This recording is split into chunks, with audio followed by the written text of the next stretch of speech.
We're looking at the Scott Subcross 10 today. It's a versatile bike that excels at tarmac or off-road riding and comes with several cool features such as a lightweight aluminum frame, hydraulic disc brakes, and a remote lockout suspension fork.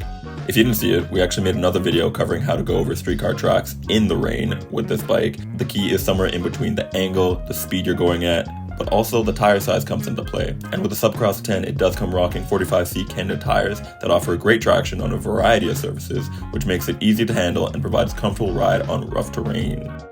The Shimano Dior drivetrain offers a wide range of gears, and for anyone who doesn't know the Shimano Dior series group sets, they are known for being more durable and consistent over a variety of terrains, so you can rest assured you're going to have an enjoyable ride and not worry about your rig falling apart.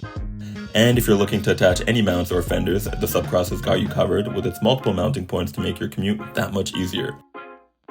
Overall, the Subcross 10 is a great choice for A to B to C to D commuting, blasting a lakeshore trail on a fitness ride, or a light off-road adventure through the bush.